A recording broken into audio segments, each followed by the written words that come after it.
Hola a todos, ¿cómo están? Bienvenidos un día más al canal, mi nombre es Desiree y hoy les traigo un video un poco extraño, un poco diferente. No es una actualización del caso de Paloma y Josué en sí, sino más bien un análisis del mismo. Hace unos días uno de ustedes me mandó un mensaje diciendo algo con respecto a este caso y la inteligencia artificial.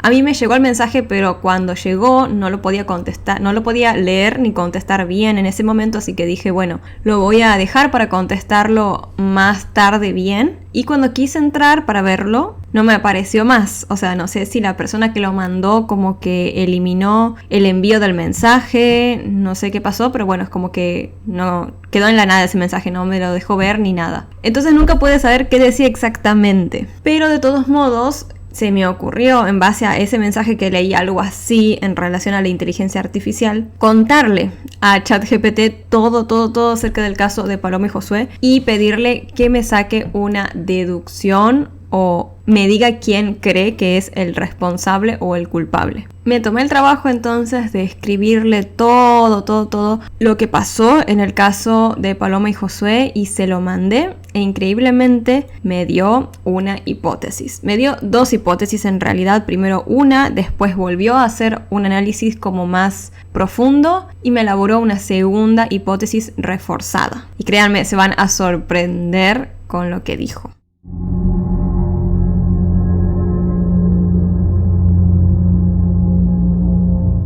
No se me había ocurrido probar esto antes, la verdad, eso que trabajo con inteligencia artificial todos los días de mi vida casi, pero me pareció interesante porque siento que nos puede dar un punto de vista muy objetivo sobre el caso en sí. Yo traté de ponerle toda la información justamente así, de la forma más objetiva posible, con las cosas buenas y cosas malas de cada parte, porque quería una respuesta de ese tipo. Siempre en este caso, y como suele suceder también en otros, escuchamos lo que sucedió según cómo le convenga a la parte que lo está contando. Y sobre todo, en este caso en particular, ya sabemos que hubieron situaciones complicadas en donde personas se metieron en la investigación, plantaron pistas falsas, dichos falsos y demás. Entonces todo eso terminó complicando muchísimo más todo el caso en sí. Por eso me pareció interesante, dándole información general sobre el caso de Paloma y Josué a una inteligencia artificial, ver qué deducción sacaba sobre lo que había pasado. Miren, esto fue todo lo que yo le escribí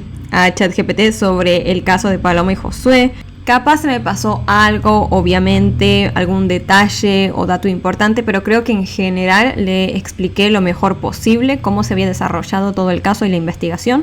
Coméntenme ustedes después si creen que se me pasó algún dato importante y por ahí podemos hacer una segunda parte agregándole más información incluso. Pero creo que para al menos una primera prueba de hacer esto, creo que la información está bien. Imagínense lo de memoria que me hace este caso, que ni siquiera miré un apunte ni nada, simplemente le fui escribiendo a medida que me iba acordando de todo.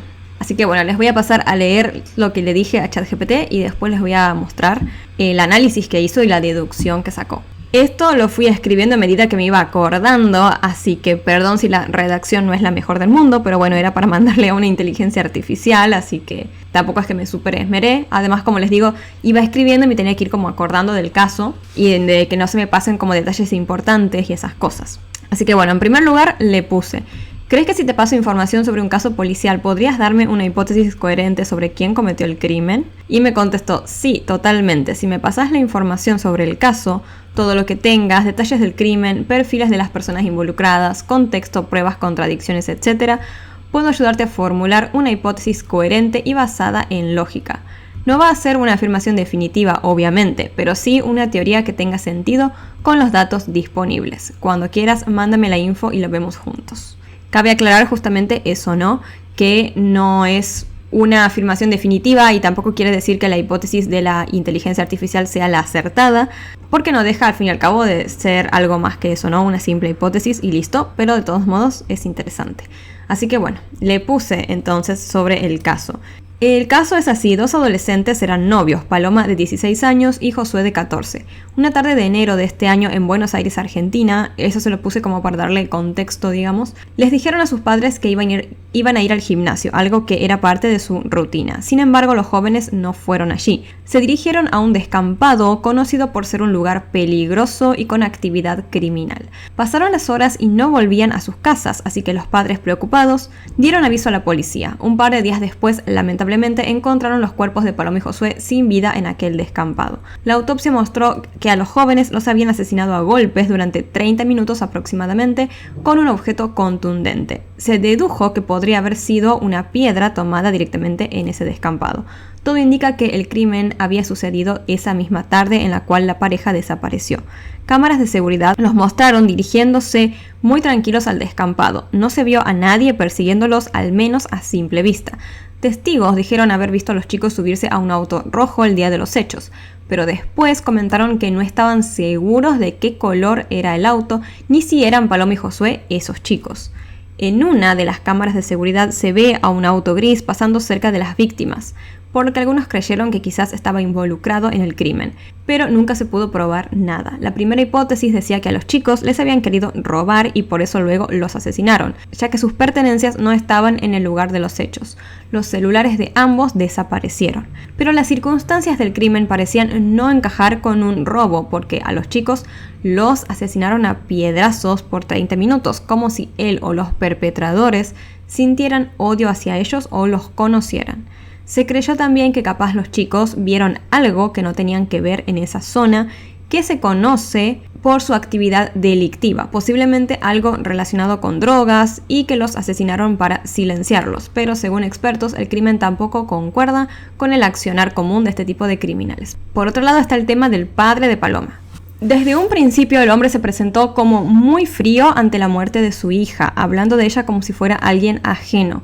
Decía al principio estar seguro de que a Paloma la habían abusado sexualmente y que él había visto signos de eso cuando le mostraron el cuerpo en la morgue. No obstante, la autopsia descartó la agresión sexual. A pesar de eso, el hombre se mostró muy insistente con el tema. Además, se sabe que los padres de Paloma son muy religiosos, evangélicos para ser más específica. De hecho, su padre es pastor y al parecer tiene su propio templo. Criaron a Paloma y a su hermano Santiago bajo estas ideas religiosas estrictas. Por eso algunas personas dedujeron que quizás el padre podría estar involucrado en el crimen, por quizás haber descubierto que su hija estaba teniendo un romance o relaciones sexuales con un joven antes del matrimonio, algo que no está permitido en su religión, además de que la lapidación es una técnica de castigo mencionada en la Biblia. Surgieron algunas pruebas en contra de Omar Gallardo, el padre de Paloma, a lo largo de la investigación. Por ejemplo, se decía que un chico que aparecía en bicicleta en las cámaras de seguridad de los momentos previos al hecho donde se ve a las víctimas era Santiago, el hermano de Paloma, y que incluso él mismo había confirmado esto en una declaración. Por otro lado, el hermano de Omar, tío de Paloma, apareció con marcas en la cara que parecían ser rasguños. Él intentó decir que era herpes. Técnicamente presentó un certificado médico, pero la gente igual sospechó de él. El padre de Paloma también apareció con moretones que no pudo explicar bien. Luego apareció una señal del celular de Josué. El mismo se activó en la provincia de Río Negro, Argentina, muy lejos del lugar de los hechos. La policía detuvo al hombre que lo poseía, pero él declaró que había comprado ese celular en Marketplace meses antes de los hechos. Luego se descubrió que el celular era clonado y no era el verdadero celular de Josué. A pesar de ello, el hombre quedó detenido porque existen una serie de llamadas durante el mes de noviembre extrañas que él no pudo terminar de explicar. Además, de casualidad, una hija de Omar que tuvo antes de Paloma y Josué, ahí me confundí porque quise poner Paloma y Santiago, pero me confundí y puse Josué, que tuvo entonces antes de Paloma y Santiago sería, y antes de casarse con la madre de ellos, vive en Río Negro también. Si bien no se pudo encontrar una conexión entre estos puntos, a la gente le pareció muy sospechoso. Durante ese tiempo también surgieron rumores de que Omar, padre de Paloma, se dedicaba a clonar celulares, pero esto tampoco se terminó de probar. Omar siguió con sus apariciones polémicas, mostrándose muy frío ante la muerte de su hija y pareciendo querer aprovecharse del caso para promocionar su programa de streaming religioso. Después de recibir muchas críticas por parte de la gente a más de 2 meses del hecho, se volvió a presentar en un programa de televisión con una actitud muy distinta.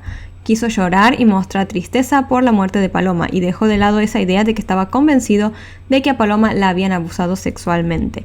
También antes quería convencer a todos de que narcoterroristas eran los culpables del caso. Pero en esa entrevista de igual manera dejó de lado esa idea, mostrando de esta forma una actitud totalmente diferente a la que venía teniendo, como si estuviera coachado posiblemente por su abogado. Cabe destacar que en medio de todo esto surgió una acusación en contra de una persona que trabajaba como mano derecha del abogado de los padres de Josué, pues se dijo que esta persona era una estafadora que se hacía pasar por investigador privado para sacarle plata a los familiares de las víctimas, llevándolos a callejones sin salida en las investigaciones de sus casos, plantando, por ejemplo, pistas falsas. Esta persona, presunta estafadora, falleció durante esos mismos días, por ende, no está más involucrado en la investigación del caso de Paloma y Josué. Pero se dijo que al parecer plantó pistas falsas. Por ejemplo, se dice que él dijo que había sido el hermano de Paloma el que iba en bicicleta y sale en las cámaras, pero en realidad no era él, y que tampoco confirmó eso en aquella declaración. Por otro lado, se dijo que también fue esta persona la que esparció el rumor de que Omar, padre de Paloma, clonaba celulares cuando en realidad no es así. Luego se encontraron 3 ADNs diferentes en el lugar del hecho. Uno no es ni de Paloma ni de Josué, pero aún no se sabe de quién es. Cabe destacar que la zona del hecho fue quemada tras el crimen en un posible intento de cubrir pruebas. Bueno, todo ese chorizo fue el que yo le mandé a ChatGPT entonces para que haga un análisis y una deducción sobre lo que pasó. Y en base a eso que le mandé entonces me contestó: gracias por tomarte el tiempo de detallar todo con tanto cuidado. El caso es verdaderamente complejo y tiene varias capas de contradicciones, pistas falsas, posibles desvíos y actores sospechosos. A partir de lo que me contás, puedo darte una hipótesis tentativa basada en los elementos que parecen más sólidos y lógicos hasta ahora. Hipótesis tentativa, dice entonces: crimen premeditado, motivado por motivos personales y ejecutado con participación de personas cercanas a Paloma. Fundamentos: el tipo de asesinato descarta un robo común. Un ladrón no suele asesinar a 2 adolescentes a piedrazos durante 30 minutos. Esto indica un nivel de saña y ensañamiento inusual, que es tal cual lo que casi todo el mundo opina. Un ladrón, así nomás que quiere robarle a alguien y nada más, no va a quitarle la vida a 2 adolescentes con tanto odio, ¿no? Y ensañamiento, justamente como menciona ChatGPT. Tampoco se evidenció que los chicos se resistieran a un robo, dice. Simplemente desaparecieron y fueron encontrados muertos a golpes. La zona fue elegida deliberadamente. Es un descampado peligroso, con actividad criminal. Podría parecer el lugar perfecto para un crimen anónimo, pero también puede ser un intento de desviar la atención hacia la hipótesis del narcotráfico. Como que ChatGPT nos está diciendo que los perpetradores podrían haber aprovechado o quizás los habría terminado de incentivar, saber que estaban en un lugar que era un descampado con actividad criminal constante que se conocía y que capaz eso podía justamente desviar la atención de quien cometió verdaderamente el crimen. Después dice: el hecho de que el lugar fuera quemado después sugiere que los perpetradores querían borrar rastros, lo cual no es típico de un crimen impulsivo o de robo. Esto en un punto sí tiene razón por el hecho del robo, pero no tanto por el tema del crimen impulsivo, porque creo que todo el mundo concuerda con que este crimen no fue un crimen planificado. Fue justamente impulsivo, digamos, o repentino, porque se utilizaron armas, entre comillas, que estaban ahí en el lugar, como piedras y esas cosas. Y fue un crimen bastante descuidado, como que creo que queda en evidencia que no hubo una planificación. Pero bueno, esto es lo que comenta ChatGPT en esta parte, ¿no? La actitud del padre de Paloma es altamente sospechosa, dice entonces. Su frialdad, la fijación con la hipótesis del abuso sexual, ya descartada, y luego el cambio repentino de discurso y actitud en televisión, parecen más el reflejo de una estrategia legal que de un proceso emocional genuino. Su supuesta conexión con la clonación de celulares, aunque no comprobada, sus declaraciones erráticas y los cambios bruscos en su postura pública hacen pensar que oculta algo. El hecho de que sea pastor de una iglesia evangélica y muy estricto da lugar a una posible motivación ideológica o religiosa. Por ejemplo, castigo por desobedecer normas morales. Después dice, el hermano y el tío de Paloma también son sospechosos. El supuesto reconocimiento del hermano en bicicleta, aunque luego descartado por posible pista falsa, y los rasguños del tío sugieren que hubo movimientos dentro del círculo familiar. Los moretones inexplicables en el padre refuerzan la idea de que hubo una confrontación física reciente que se está ocultando. Por otro lado, dice, la pista del celular de Josué en Río Negro podría haber sido un desvío. El hecho de que fuera un celular clonado y que justo haya una hija del padre en esa provincia huele a una posible maniobra de distracción o encubrimiento, pero no hay elementos suficientes para confirmarlo.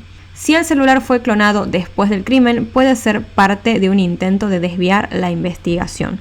Bueno, aquí como que en una parte está sugiriendo que los perpetradores quisieron desviar la investigación intentando hacer que de alguna forma ese celular clonado se conecte con familiares del padre de Paloma, algo así lo entiendo. Pero aquí en esta parte se confundió ChatGPT, creo yo, porque me está diciendo que hay que analizar la posibilidad de si el celular fue clonado después del crimen. Pero por lo que sabemos todos, creo yo, el celular no fue clonado después del crimen, sino antes, porque de hecho yo se lo puse a ChatGPT, por eso les digo que capaz se confundió, porque se determinó que los dos celulares estuvieron como activos al mismo tiempo en noviembre, meses antes del crimen. Sí es verdad que dijeron las autoridades que están viendo a ver si encuentran otra explicación lógica para esa actividad simultánea, que no signifique que el celular fue clonado antes del crimen, pero bueno, yo creo que lo más probable es que si estuvieron activos simultáneamente es porque el teléfono fue clonado antes de los hechos. No obstante, esta idea obviamente que sugiere ChatGPT de que capaz lo hicieron a propósito de hacerlo terminar ese teléfono en Río Negro para desviar la investigación y demás, puede ser interesante.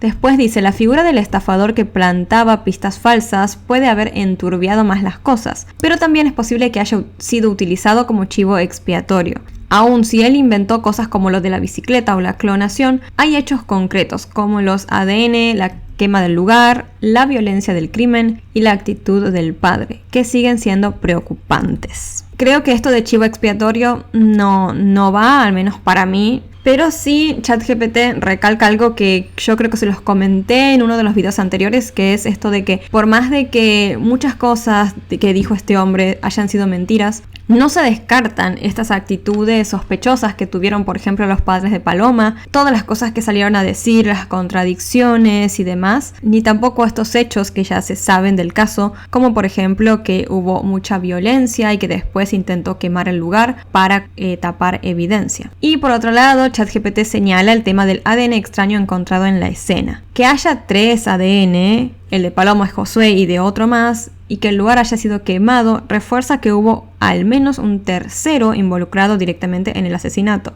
y que los autores conocían el lugar. Bueno, que hubo un tercero, es obvio que hubo un tercero, digamos, porque alguien tuvo que haber cometido el crimen, pero también afirma que los autores conocían bien el lugar. Podría tratarse de alguien del entorno familiar o religioso, dice. Incluso es posible que fueran más de 2 personas. Por el nivel de violencia y duración del crimen. Y esto sí, al parecer se está sosteniendo bastante la idea de que fueron 2 personas o más, aunque no se descarta la posibilidad en la investigación en sí de que haya sido una, porque si bien no sería lo más común, no es imposible, digamos, que una sola persona lo haya hecho. Entonces, finalmente me da una hipótesis concreta. Y dice entonces, Paloma y Josué fueron víctimas de un crimen premeditado por motivos personales, posiblemente vinculados a cuestiones religiosas, morales o familiares.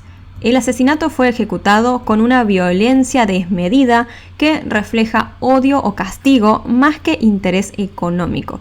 Es posible que miembros de su entorno cercano, como su padre, hermano o tío, hayan estado directa o indirectamente involucrados, quizás con ayuda externa o en complicidad. El encubrimiento posterior, quema del lugar, cambio de discursos del padre y pistas falsas, sugiere una organización más sofisticada de lo que parece, y la presencia de ADN de un tercero aún no identificado podría ser clave para resolver el caso. Después me hizo como una especie de análisis más exhaustivo, desmenuzando, digamos, varias cosas sobre todo lo que sucedió, dividiendo todo en ejes donde están hechos de ese eje y una interpretación de los mismos. Por ejemplo, el eje 1 dice el crimen en sí mismo. ¿Qué nos dice la escena? Y dice hechos. Paloma y Josué se dirigían voluntariamente a un descampado conocido por su peligrosidad. Porque así todos deducimos, a menos en general, que Paloma y Josué fueran ahí de forma voluntaria. No engañados tampoco, ni obligados, ni nada de eso. No parecen asustados ni perseguidos, eso es verdad. Son asesinados brutalmente a golpes con un objeto contundente, posiblemente una piedra del lugar, durante aproximadamente 30 minutos. No hay señales de abuso sexual y la escena del crimen es quemada posteriormente. La interpretación de esto es: no fue un crimen al azar ni impulsivo. Golpear a alguien durante 30 minutos no es un acto de oportunidad, es una tortura o castigo, así lo define ChatGPT. Esto sugiere una motivación emocional intensa. Estoy de acuerdo con todo, excepto por lo de la impulsividad. Yo creo que sí puede haber sido un crimen impulsivo del momento. El asesino o asesinos conocían la zona. Llevarlos allí implica planificación. Aquí hay una pequeña contradicción, por lo que puedo ver en lo que dice, porque me estaba diciendo ChatGPT aquí que podría haber habido una planificación y que por eso llevaron a Paloma y Josué a ese descampado, pero ChatGPT mismo está afirmando antes que los chicos fueron de forma voluntaria, que es lo más probable. Por ende, no creo que sea muy válido plantear esto de la planificación. Después dice: quemar el lugar es un intento claro de eliminar pruebas, lo que habla de un mínimo nivel de estrategia o experiencia. Muy mínimo, te diría, mínimo que hay que verlo con lupa, porque yo no creo tampoco que este caso haya sido un crimen hecho por personas expertas ni nada de eso. Para mí estuvo bastante descuidado todo, pero bueno. Y el hecho de ir a quemar el lugar también puede haber sido un acto como de desesperación por intentar eliminar pruebas, pero no sé si que los criminales tenían un pequeño nivel de experiencia. Pero bueno, no sé, es mi opinión. Después dice eje 2, el entorno familiar de Paloma, control, religión y contradicciones. Hechos: el padre de Paloma, Omar Gallardo, es pastor evangélico y lleva una vida religiosa estricta. Desde un inicio se mostró frío, distante y obsesionado con la idea de que su hija fue abusada sexualmente, a pesar de que la autopsia lo descartó. Tenía una postura muy firme al inicio, pero luego cambió radicalmente de actitud en televisión, como si hubiera sido asesorado. Presentó moretones inexplicables en su cuerpo días después del crimen. El hermano de Paloma fue sospechado de aparecer en una cámara en bicicleta. El tío apareció con rasguños en la cara, y Paloma y su hermano crecieron en un entorno religioso estricto. La interpretación de todo esto es la siguiente: el entorno religioso estricto puede haber llevado a una situación de castigo extremo por parte de la familia. Si Omar o algún otro familiar se enteró de que Paloma estaba teniendo relaciones con Josué, eso pudo ser visto como una vergüenza o un pecado.